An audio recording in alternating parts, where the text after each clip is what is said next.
வணக்கம் மக்களே. வீட்டிலே விந்தணு சோதனை ஒரு டம்ளர் இருந்தால் இப்படி செஞ்சு பார்க்கலாம்.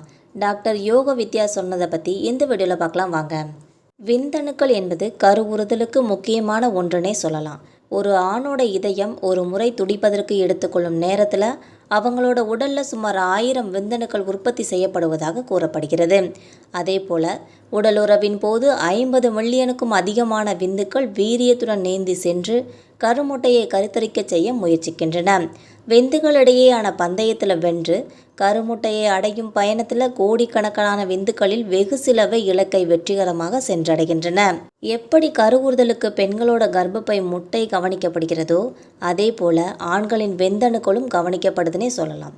பெண்களுக்கு வயதாகும் போது கர்ப்பப்பையில் முட்டையோட அளவு குறைவதை போல ஆண்களுக்கு விந்தணுக்களோட வீரியமும் குறையும்.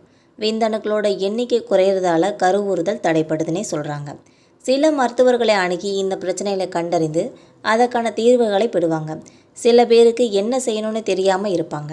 இப்படி என்ன செய்யுதுன்னு தெரியாதவங்களாம் அவங்கவுங்க வீட்டில் இருந்தே விந்தணு சோதனை மேற்கொள்றதுக்காக மருத்துவர் யோக வித்யா அவங்க பகிர்ந்திருக்காங்க. அதை பற்றி பார்க்கலாம். ஆண்களோட விந்தணுவில் பெரக்டோஸ் இல்லைன்னா விந்தணோட எண்ணிக்கை குறைவாக இருக்கிறதுன்னு அர்த்தம். அதே போல் ஒரு டம்ளர் தண்ணீரில் விந்தணுவை போடும் பொழுது அவை உடனடியாக நீருக்கு அடியில் சென்று தங்கிவிட்டால் அந்த விந்தணுக்கள் நல்ல சத்தான விந்தணுக்கள் என்று சொல்லப்படுகிறது. தண்ணீரில் விந்தணுக்களை போடும் பொழுது அவை அந்த நீரில் கரைந்து விட்டால் அது விந்தணுக்களில் சத்துக்கள் இல்லை என்று சொல்லப்படுகிறது. ஒரு நல்ல முட்டையை நீங்கள் ஒரு டம்ளர் தண்ணீரில் போடும் பொழுது அந்த முட்டை கீழே தங்கும். அதே போன்று ஒரு கெட்டுப்போன முட்டையோ அழுகி போன முட்டையோ நீங்கள் தண்ணீரில் போடும்பொழுது அந்த முட்டை தண்ணீரின் மேல் மிதக்கும். அது போன்றுதான் விந்தணுக்களும்.